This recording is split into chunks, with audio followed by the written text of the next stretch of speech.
10장 24절서부터 보시죠.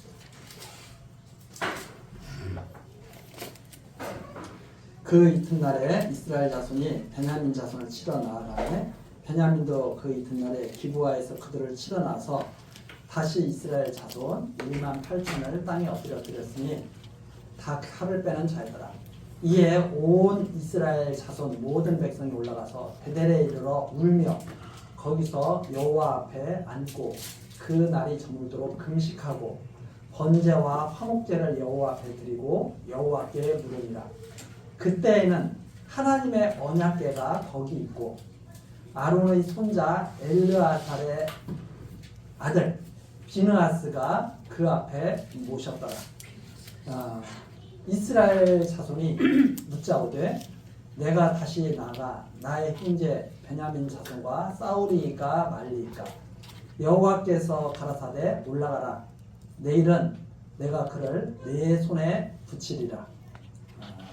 28절 말씀까지 읽어드리겠습니다. 지금 우리는 사사기에서 마지막 부분 이스라엘이 얼마나 하나님 앞에서 폐역된 그런 삶을 살고 있는가 하는 것을 지금 살펴보고 있습니다. 하나님께서는 이스라엘 자손이 가나안 땅에 들어가기도 전에 율법을 주시면서 가나안 땅에 들어가기 전에 이스라엘 백성과 함께 약속을 하셨죠. 언약을 맺혔습니다. 너희들이 율법을 잘 지키면 가나안 땅에 들어가서 율법을 잘 지켜서 나를 섬기면 내가 너희들에게 복을 주겠지만 너희들이 율법을 잘 지키지 못하고 나를 갖다가 섬기지 아니하면 율법을 어겨서 나를 섬기지 아니하면 너희들이 저주를 받을 것이다. 그렇게 모세를 통해서 말씀하시죠. 이스라엘 백성들이 우리는 잘할 수 있다고 반드시 율법을 잘 지켜서 하나님 앞에서 복을 받겠다고 그렇게 가나안 땅에 들어가기도 전에 또 들어가서도 에발산 그리심산을 두고 맹세를 했죠. 이스라엘 지파가 양쪽으로 나눠서서 맹세를 했습니다. 반드시 우리는 율법 잘 지켜서 하나님께 복을 받겠다. 그런데 하나님께서는 이미 모세를 통해서 다 증거를 해주시죠. 너희들은 그렇게 나를 섬기지 않을 것이다. 모세도 말을 했습니다. 너희들이 내가 있을 동안에도 항상 하나님을 거역하고 하나님과 대적을 했는데 내가 죽은 다음에는 오죽하냐.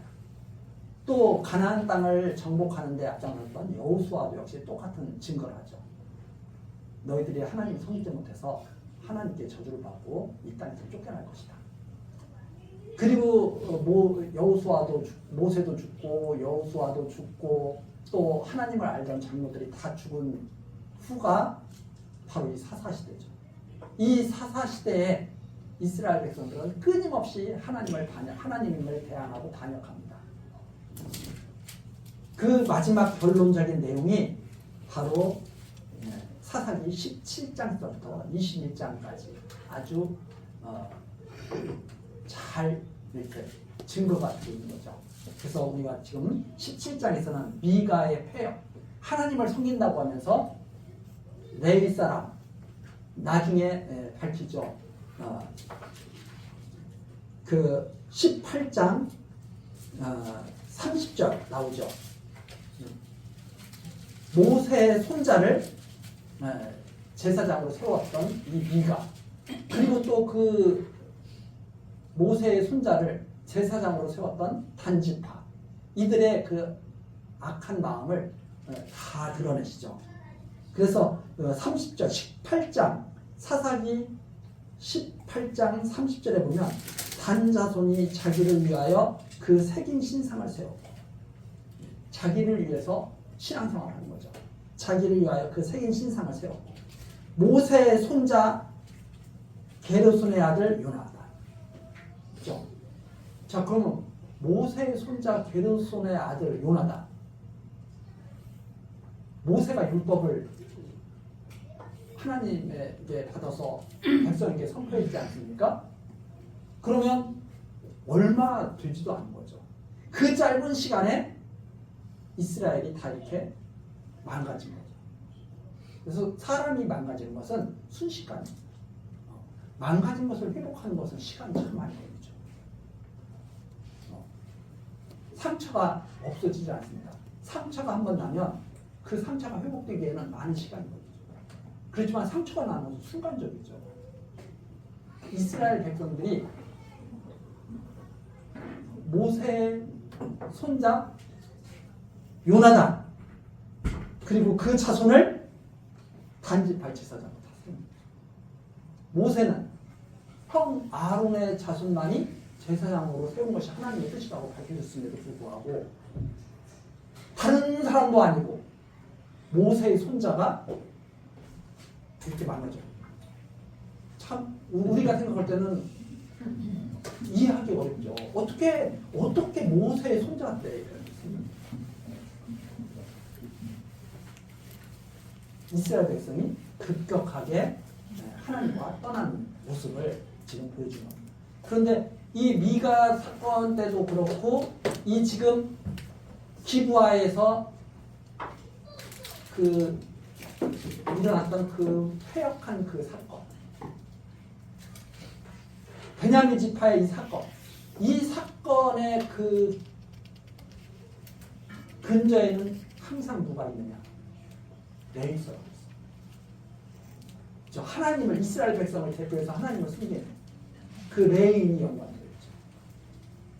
우리에게 여러 가지 것을 생각해야 합니다. 교회가 망가지기, 우리 현 시대에서도 그렇잖아요. 교회가 지금 급격히 어려워지고 망가지고 있는 그 현상 앞에 누가 제일 책임이 크냐? 누가 가장 지금 심각한 그 일을 망가지는 일에 앞장서고 있느냐? 하나님을 섬긴다고 하는 그 지도자입니다. 사실. 그래서 이 지도자로 교회의 지도자로 선다는 것, 세상의 지도자도 마찬가지겠지만 특별히 하나님을 증거하는 교회의 지도자로 세워진다고 하는 것은 사실은 두려운 일이죠. 자, 지금 그 일이 지금 계속 진행되고 있는 겁니다. 기브아에서도 마찬가지죠. 기브아에서도 엄청난 패역이 벌어졌습니다. 베냐민 사람들이 그 패역을 오히려 옹호를 하죠. 베냐민 사람들이. 이스라엘 사람들은 베냐민 사람들을 그대로 둘 수가 없습니다. 그래서 다시 한번 20장에 보면 20장 17절 다시 한번 사사기 20장 17절 베냐민 자손 위에 이스라엘 사람의 칼을 빼는 자의 수는 40만. 베냐민은 15절에 나오는 것처럼 20장 15절에 나오는 것처럼 칼을 빼는 자가 모두 2만 6천. 그 외에 기브온 거민 중에 택한 자가 700인데 다 물맷돌을 던지면 호리도 틀림없이 다 맞추는 자들. 이 둘이 서로 싸우게 된 거죠. 형제끼리 서로 싸우게 된 거죠. 그래서 18절입니다. 이스라엘 자손이 일어나 베델에 올라가서 하나님께 묻자 가로되 우리 중에 누가 먼저 올라가서 베냐민 자손과 싸우리까? 하나님께 딱 전쟁을 하기 전에 하나님께 물어봅니다. 누가 먼저 가서 싸울까요? 우리는 성경에 기록된 언어에 좀 더 관심을 가질 필요가 있습니다. 왜 관심을 가질 필요가 있느냐? 성령의 감동으로 기록된 게 성경입니다. 그러면 하나님께서 이 성경을 기록하실 때 그냥 아무렇게나 기록하게 하신 것이 아니라 그 쓰는 그 단어, 그 언어 속에 하나님의 뜻을 계속 밝혀주고 계시죠. 그런데 지금 어떻게 물어보느냐? 이렇게 물어봅니다. 하나님께 묻자 가로되 우리 중에 누가 먼저 올라가서 베냐민 자손과 싸우리까? 싸울 것, 싸우지 않을 것을 하나님께 물어보는 게 아니라 싸울 것은 다 결정해놨어요. 나 싸워서 왜 저 베냐민의 악을 우리가 없앨 거야? 기브아에서 그 엄청난 패역한 일이 벌어졌는데 그걸 옹호해? 우리가 그거 없애버리겠다. 그래서 제가 전 시간에 그런 말씀을 드렸습니다. 다른 사람이 잘못한 것을 보고 쾌재를 부르는 사람들이 있습니다. 드디어 나의 의를 증거할 때가 왔다. 이게 위험한 사람이에요. 사실 성경은 뭐라 그러느냐? 그 사람들을 보고 위대하다고 그러는 게 아니라 조심해. 너가 그런 일에 빠지지 않을지 너가 조심해. 성경 그렇게 말하죠. 그러니까 다른 사람이 잘못하는 것을 보고 야 드디어 기회가 왔다. 내가 얼마나 의로운지. 이런 기회로 삼는 사람은 사실은 좀 위험한 사람이다. 그럼 어떤 사람이 하나님께서 기뻐 보시는 사람이냐? 나도 저런 게 빠지면 어떡하지? 나는 저렇게 되지 않을까? 오히려 자기를 돌아보는 사람. 그 죄를 용납해 주는 게 아니죠. 자기가 그 죄에 빠질 것이 두려워하는 사람. 이게 진짜 돌아볼 수 있는 사람이죠. 그런데 대부분 많은 사람들이 어떻게 되냐? 자기는 깨끗한 자. 자기도 뇌물 다 받고 있으면서 어떤 사람이 뇌물 받은 거 드러나면 나중에 알고 보니까 자기는 더 큰 뇌물을 받은 사람이 특히 위에 있는 사람들 중에 그런 사람들 많잖아요. 우리는 하나님께서 보여주시는 말씀을 잘 이해를 해야 됩니다. 자, 지금 있죠. 그러니까 베냐민 자손과 우리가 싸워야 되겠습니다. 저 악을 없애버려야 되겠습니다. 사실은 자기들이 다 부패해 있는. 그러면서 하나님께 물어보는 척하죠. 누가 먼저 올라가서 싸우니까 여호와께서 대답하십니다. 왜? 변함이 없으셔. 그래서 대답해 주십니다. 유다라고 내가 말했잖아. 유다가 먼저 올라가지. 사사기 1장 1절서부터 시작된 말씀입니다. 한번 가서 보세요. 사사기 1장 1절.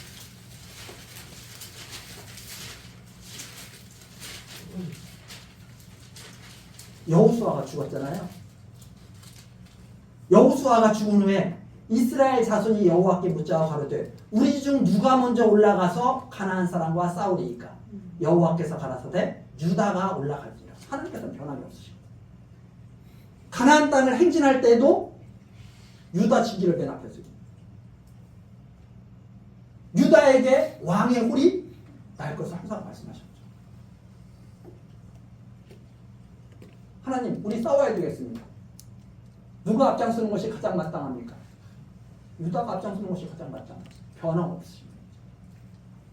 이스라엘 백성은 그걸 하나님께 답을 들었다고 생각합니다. 야, 하나님께서 우리에게 답을 해주셨어. 가서 저 베냐민 저거 박살내자. 그래서 20장 18절에 베냐민 자손과 싸우니까 베냐민 자손입니다. 우리 형제가 아니죠.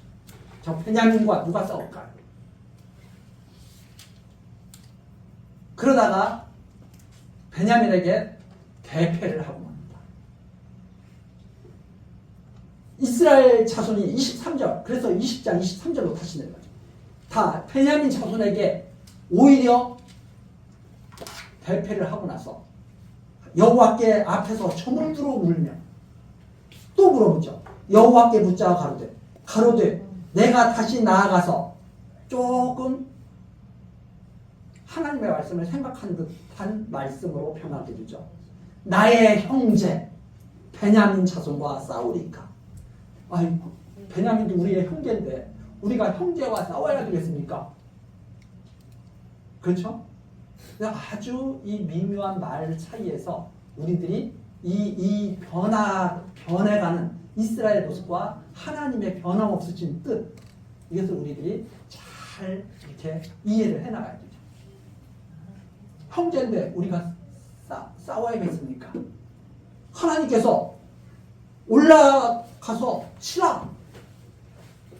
왜? 하나님께서는 변함이 없으시고 죄악을 갖다가 이스라엘 백성 중에 용납하시는 분이 아니에요. 지금 베냐민 자손이 죄악을 옹호하고 있잖아요. 기브아 사람들을 옹호하고 있잖아요.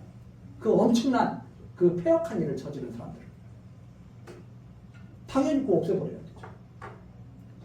그래서 하나님께서는 역시 그렇게 말씀하십니다. 당연히 죄악을 없애야지. 가서 싸워야지. 죄악과 싸워야지. 그런데 문제는 거기서 딱 끝입니다. 이거 내가 베냐민 자손과 싸워야 되겠습니다. 하나님 그렇지 않습니까? 이런 의미를 담고 있죠. 그러니까 당연히 그래야지. 죄악을 용납하면 안 되죠. 그런 의미가 바로 23절이에요. 이미 자기들의 갈 길은 자기들이 다 정해놓은 거예요. 우리는 이렇게 살아야 돼.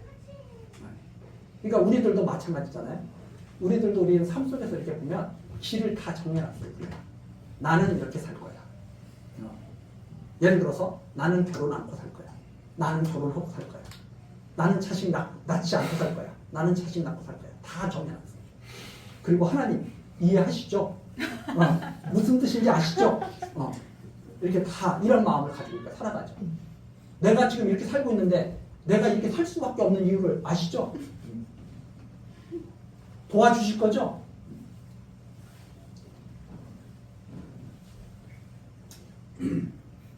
자, 그런데 또 대패를 합니다. 그래서 이번에는 18,000명이 땅에 엎드러졌다가 29절. 그리고서 이제 26절로 들어가는 거죠. 26절. 26절에 들어가니까 이제는 어디로 올라갔어요? 베델에 올라갔어요. 하나님의 언약궤가 갔죠. 베델에 이르러서 울며 거기서 여호와 앞에 앉고 좀 더 깊이 생각해야 되는 거죠. 좀 더 깊이 생각해야 되는 거죠. 이게 뭐가 잘못된 거지?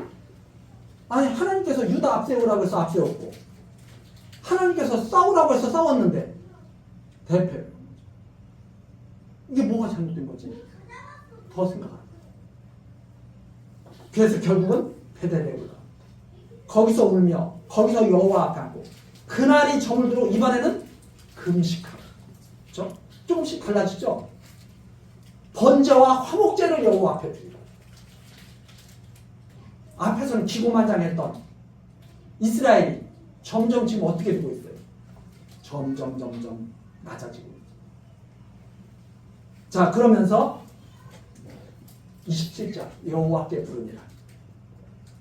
근데 왜 베델에 이르러서 그랬느냐? 그때는 하나님의 언약궤가 거기 있고 설명이 됩니다. 아론의 손자. 아까 미가 집에는 누구의 손자가 난리를 치고 있었어요? 모세의 손자. 그러니까 그 시대가 어떤 시대예요? 거의 동시대. 그렇죠? 거의 동시대. 엘르아살의 아들 비느하스가 그 앞에 모셨다. 아론의 손자 엘르아살의 아들 비느하스가 그 앞에까지 이르러서 물어봅니다. 이스라엘 사손이 묻자오되 내가 다시 나가 나의 형제 베냐민 자손과 싸우리까 말리까? 하나님 온전히 하나님 뜻에 따르겠습니다. 이런 마음으로 이제 조금 더 내려간 거죠. 자, 그래서 여호와께서 그러세요. 당연히 싸워야지. 올라가. 내일은 내가 그를 내 손에 붙이리라. 하나님께서 드디어 이스라엘 백성의 이 싸움을 드디어 이겨. 이렇게 발전해 가는 거예요. 이렇게 발전해 갔는데 하나님께서 그래 내가 바로 너희들을 온전히 다스려야지. 이런 말씀 드린 거죠. 내가 너희를 온전히 다스리는 거야. 너희들이 다스리고 내가 돕는 그런 하나님이 아니라 내가 너희들을 온전히 주관하고 다스려야 되는 거야. 이런 의미의 말씀이 여기에 담깁니다. 너희들이 하고 싶은 걸 내가 돕는 게 아니라 내가 하는 일을 너희가 참여로 하는 거야. 이런 말씀이 여기에 담겨 있는 거죠. 자, 그래서 드디어 이제 세 번째로 싸우게 되는데 29절이죠. 이스라엘이 기브와 사면의 군사를 매복합니다. 이번에는 숫자가 아무리 많아도 이게 그냥 싸우는 게 아니구나. 왜? 그전에는 숫자만 믿고 싸웠거든요. 40만, 2, 3만. 야, 저거 우리의 10분의 1도 안 되죠. 이 이 숫자가 많고 힘이 세면 다 이기는 줄 아는 거죠. 세상 사람들. 이스라엘이 그렇게 살면 안 되거든. 그러니까 이스라엘이 하나님 앞에서 철저하게 배우는 거죠. 야, 숫자하고 싸우는 거 아니야. 여호와의 이름으로 싸우는 거지. 그래서 이번에는 어떻게 하느냐. 기브와 사면의 군사들을 회복시킵니다. 숫자가 아무리 많아도 정면 대결하거나 그러질 않죠. 그러면서 베냐민 지파를 우리가 이기는 게 아니라 하나님의 지혜로 이기는 것이다. 한 것을 보여주는 거죠. 하나님의 지혜로 이기는 거지 힘으로 이기는 게 아니다. 그래서 매복을 탁 시키고 드디어 하나님 앞에서 싸움을 시작하게 됩니다. 자, 그래서 30절입니다. 이스라엘 자손이 제3일에 베냐민 자손에게로 치러 올라가서 전과 같이 기브아를 대하여 항우를 벌이매 왜? 매복을 한 것을 눈치채지 못하도록 딱 이렇게 하는 거죠. 베냐민 자손이 나와서 백성을 맞더니 꾀임에 빠져 성읍을 떠나니라. 베냐민 자손이 매복해 있는지도 모르고 야, 우리가 저것들 상대해도 우리 이겨. 또 베냐민 자손은 어떻게 생각했겠어요? 수가 문제가 아니야. 우리 물맷도 한 번 던지면 끝장나는 거야. 이러면서 기고만장이죠. 베냐민은 또. 그래서 어떻게 됐어요? 유혹하는 그 꾀임에 빠진 거예요. 예, 나와. 너희들 성에서 멀리 나와. 해가지고 꾀임에 빠져 성읍을 떠났더라. 그들이 큰 길, 곧 한편은 베델로 올라가는 길이요 한편은 기브아의 들로 가는 길에서 백성을 쳐서 전과 같이 이스라엘 사람 30명가량을 죽이기 시작하며 그런데 막 승리의 조짐이 보이기 시작하는 거예요. 도망가는 사람들을 막 쳐 죽이면서 신난 거예요. 이제 베냐민 사람들이. 그래서 32절 드디어 기고만장해지는 거죠. 스스로 이르기를 이들이 처음과 같이 우리 앞에서 패한다.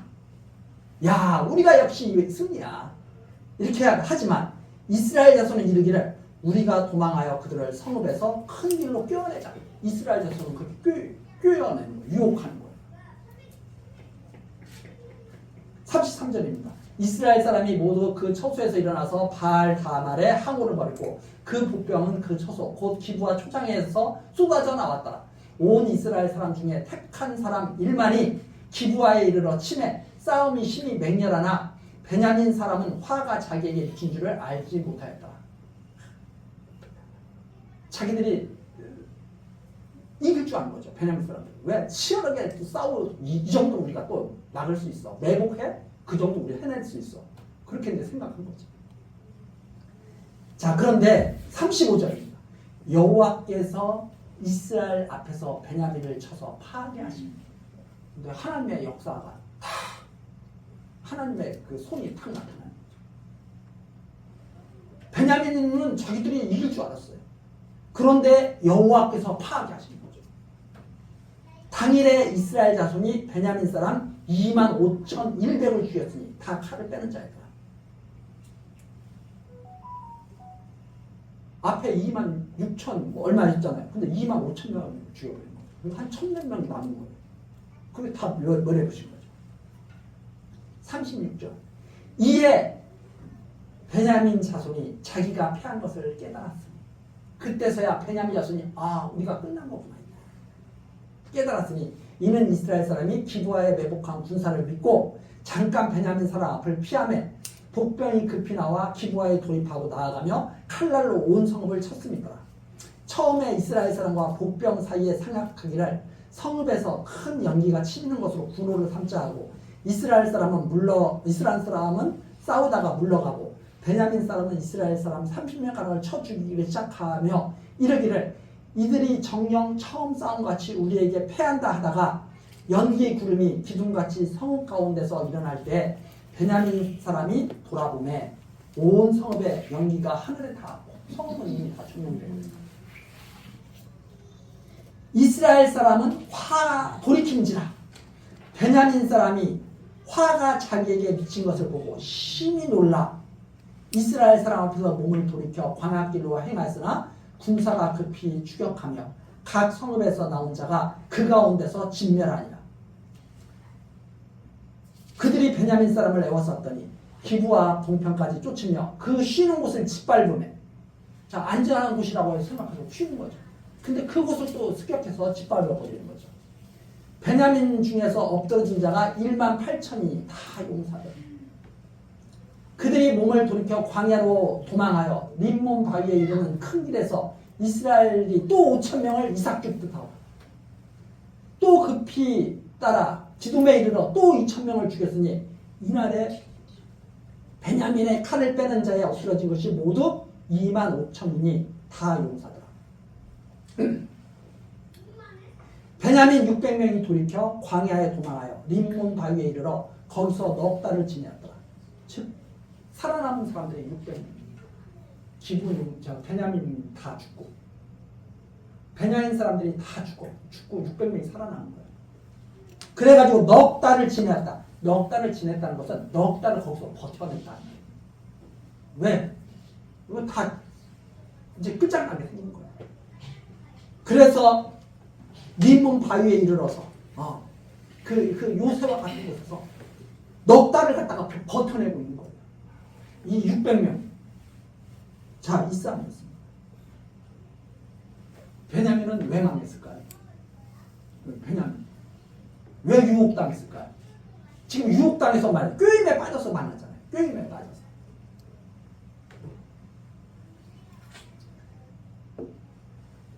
데살로니가 후서 2장 다시 한번 보죠.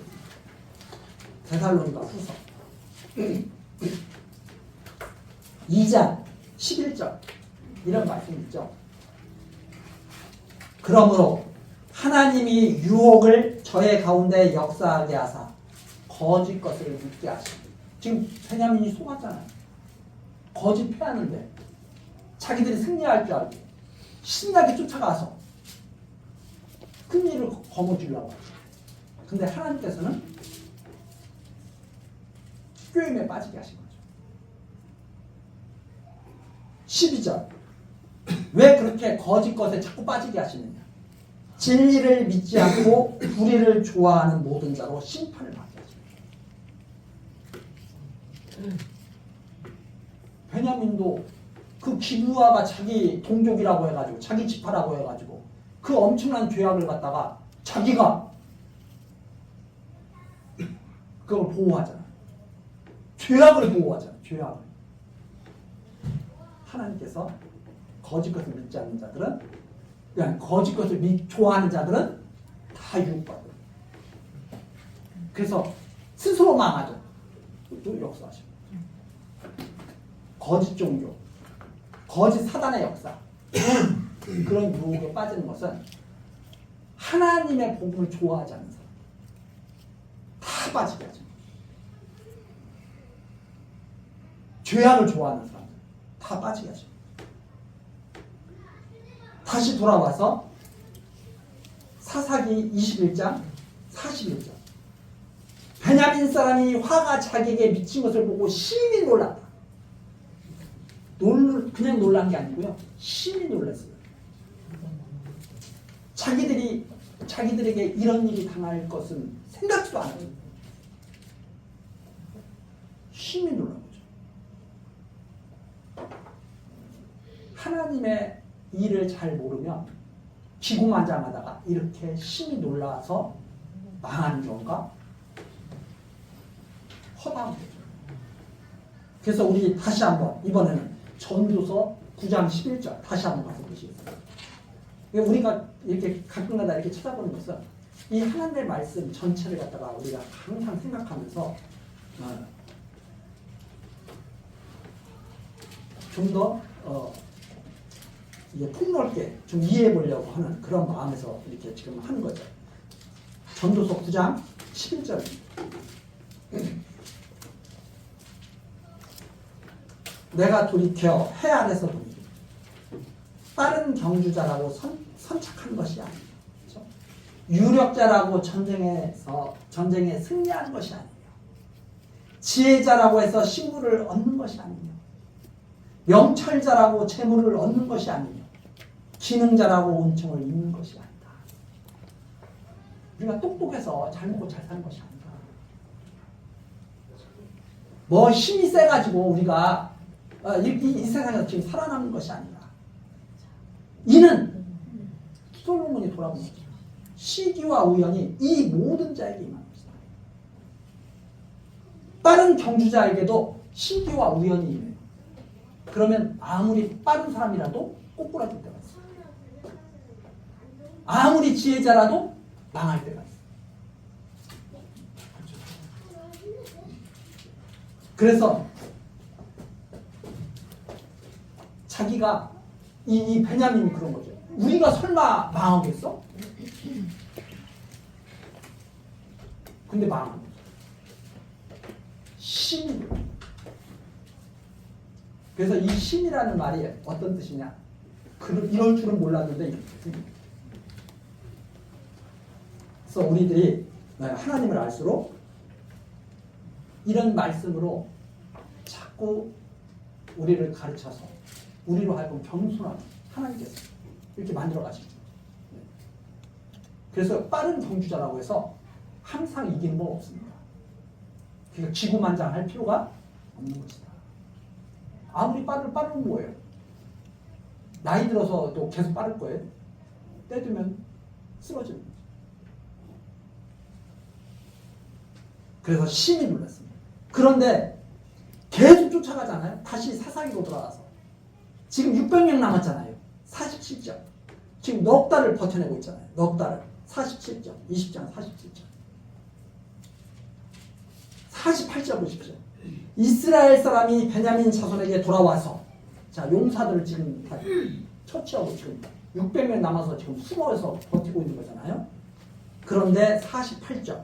이스라엘 사람이 베냐민 자손에게로 돌아와서 온 성읍과 가축과 만나는 자를 다 칼날로 치고 닥치는 성읍마다 다 불살랐죠.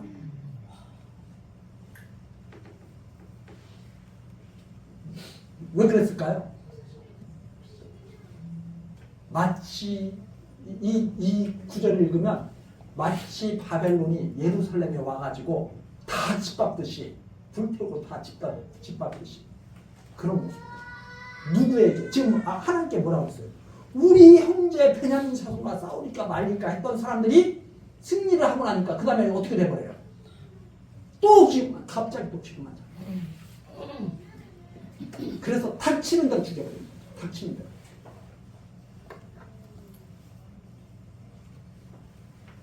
그것이 이 전쟁의 마지막 모습. 하나님께서 이걸 보시고 야 역시 거룩한 백성이라 달라 이러셨을까요? 역시 폐역한 백성이고 이러셨을까요? 이것을 우리에게 정확하게 짚어줘요. 이 백성이 어떤가? 회개하는 척 울면서 난리를 쳤던 이 백성의 본 모습입니다. 그래서 저는 이런 모습을 볼 때마다 예전에 그런 거 많이 했잖아요. 어디 수양회 같은 데 가면 마지막 날에 항상 뭐예요? 촛불을 켜고 하면서 편지 쓰고 편지를 불에 태우고 막 이런 거 하면서 집에 계신 부모님을 생각하면서 그럼 애들이 다 눈물 흘리고 막 이러고 그러다가 집에 가면 다시 며칠 만에 싹 변해가지고 엄마 아빠 속썩이고 다시 돌아가죠. 다시 대과 참선하는 것처럼 그 시간에 잠깐 보였지만 그래서 마음에 하나님의 도가 굳게 심겨지지 않으면 겉모습은 순간입니다. 하나님이 마음에 깊이 십자가의 도를 심어주시지 않으면 다 도는 거예요. 그게 바로 율법을 가지고 하나님을 섬기려고 했던 이스라엘 백성들의 모습이에요. 그리고서 이제 21장으로 넘어갑니다. 사사기 21장. 이스라엘 사람들이 미스바에서 맹세하여 이르기를 우리 중에 누구든지 딸을 베냐민 사람에게 아내로 주지 아니하리라 하였더라. 이스라엘 백성들이 딱 맹세를 했어요. 미스바에서 우리 중에 누구든지 딸을 베냐민 사람에게 아내로 주지 아니하리라. 맹세, 첫 번째 맹세입니다. 백성이 베델 이르러 거기서 저녁까지 하나님 앞에서 대성통곡하며 가로되 이스라엘의 하나님 여호와여 오늘날 이스라엘 중에 어찌하여 한 지파가 이지러졌나이까 하더니 자기 소견에 다 옳은 대로 다 행하고 나서 이제 가만히 생각해 보니까 기가 막힌 일이죠. 그래서 보통 우리들의 삶에도 욱할 때 있잖아요. 욱할 때 성질대로 하면은 꼭 뒤에 가서 이렇게 후회를 해요. 욱하는 마음이 생기면 멈춰요. 그게 사실 지혜죠. 근데 그게 마음대로 됩니까? 안 되죠. 왜? 마음속에 그리스도가 심어져 있지 않아요. 이거 어려운 일이죠. 한번 생각해 보세요. 십자가에 달리셔가지고 딱 계실 때 네가 하나님의 아들이면 내려와서 증거해라. 그럼 우리가 다 믿겠다. 그러면 갑자기 욱할 마음이 생기면 어떻게 해요? 야! 알았어. 그러면 큰일 나는 거죠. 종의 형체를 가져서 하나님의 뜻을 완전히 다 따라서 제사드려야 돼요. 그 마음이 심어지면 또한 예수님의 뒤를 우리가 따라서 가게 됩니다. 자, 4절입니다. 이튿날에 백성이 일찍 일어나서 거기에 한단을 쌓고 번제와 화목제를 드렸다. 그리고서 또 하나님 앞에 번제와 화목제를 드립니다. 5절 이스라엘 자손이 가로되 이스라엘 온 지파 중에 총위와 함께하여 여호와 앞에 올라오지 아니한 자가 누구뇨 하니 이는 그들이 크게 맹세하고 또 맹세한 게 있어요. 미스바에 와서 여호와 앞에 이르지 아니하는 자는 반드시 죽일 것이니라 하였습니다. 지금 베냐민 치러가려고 그러는데 우리와 함께하지 않아? 베냐민과 동조하는 사람들이 저거 반드시 죽여야 되겠다. 맹세했어요. 하나님 앞에서 여호와 이름으로 맹세했어요. 그러면 이스라엘 백성은 어떻게 해야 돼요? 꼭 지켜야 되겠죠? 이게 심각한 문제. 이 맹세라는 게 뭐냐? 이 맹세라는 게 일을 정말 어렵게 만드는 게 맹세예요. 사람들은 일을 꼭 하려고 하는 게 맹세예요.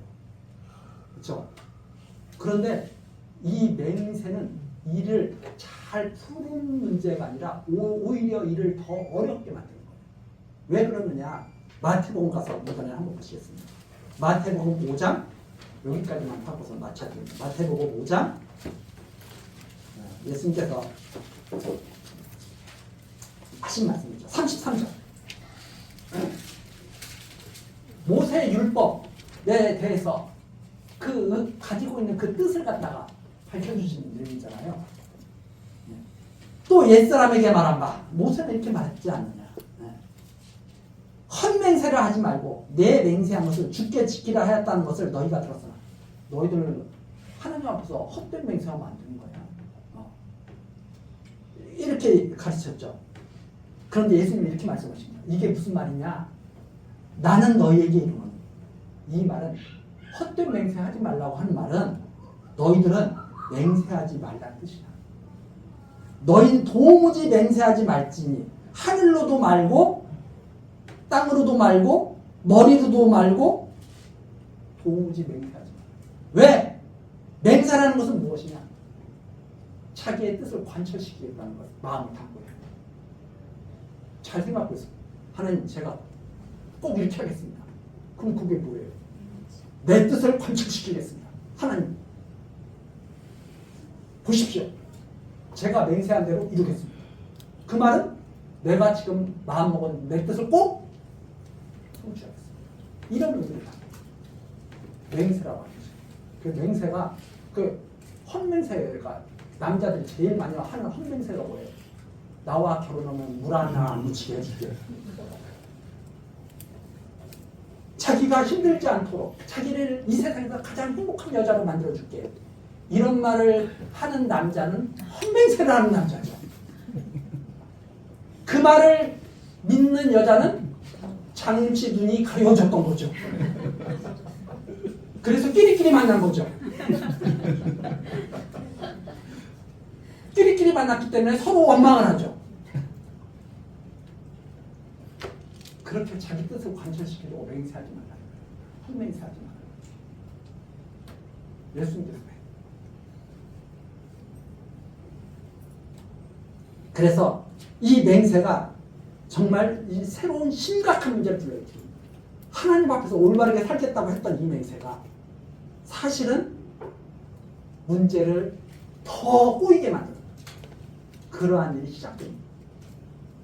그래서 이 21장 내용 우리가 살피면서 예수님이 하신 그 맹세하지 말라고 하는 그 의미와 함께 이것을 잘 이렇게 보시면은 이스라엘 백성이 얼마나 하나님의 말씀을 안 듣고 있었는지를 우리가 알게 됩니다. 우리 다음 시간 그 내용 같이 살피도록 하고 오늘 여기까지 하시겠습니다. 기도하시겠습니다. 사랑과 은혜가 충만하신 여호와 하나님, 오늘도 우리들 교회당에 불러 모으시고 사사기의 말씀을 통해서 하나님이 여호와이심을 깨닫게 하신 감사와 찬송을 드립니다. 하나님, 우리들 하나님의 사랑으로 말미암아 이때 이 나라에 태어나서 참으로 험한 세상을 살아갑니다.